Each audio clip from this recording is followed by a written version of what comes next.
L'utilisation de la technologie et des équipements modernes dans l'extraction du minerai de wolfram au site minier de Nyakabingo, en district de Lulindo, a permis au Rwanda de se classer 6e au niveau mondial parmi les pays exportateurs de ce type de minerai qui est principalement utilisé dans la production du métal le plus résistant. Kassim Youssouf nous en dit plus.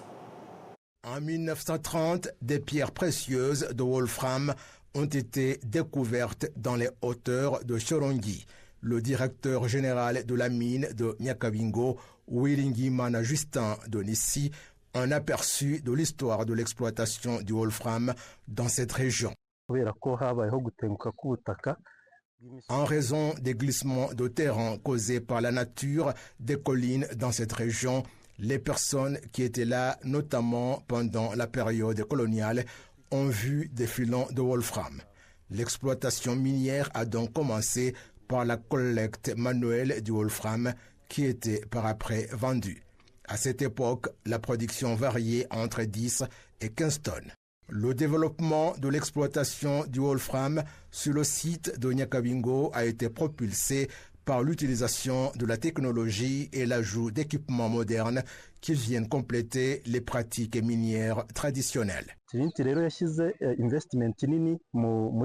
Trinity a fait des investissements significatifs dans les équipements que nous utilisons, mais elle a aussi énormément investi dans la sécurité.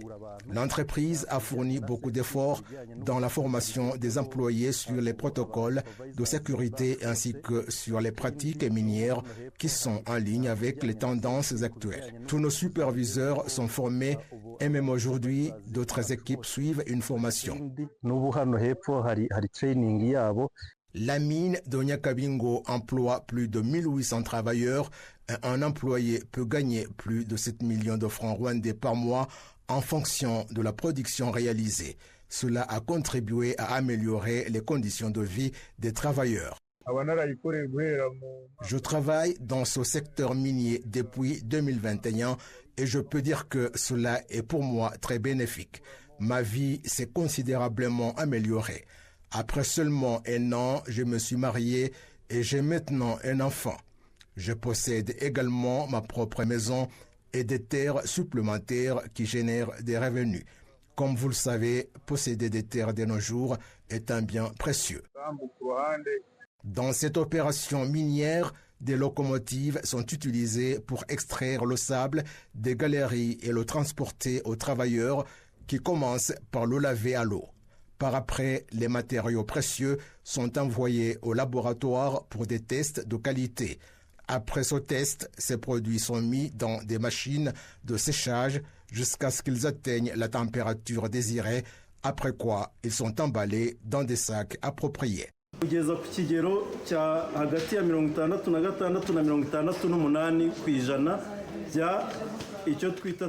Entre 66% et 68% de ce que nous produisons est appelé oxyde de tungstène.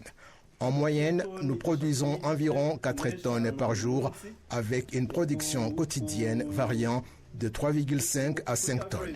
Sur une période de 6 jours, cette quantité remplit un conteneur d'expédition qui peut transporter environ 24 tonnes pour l'exportation.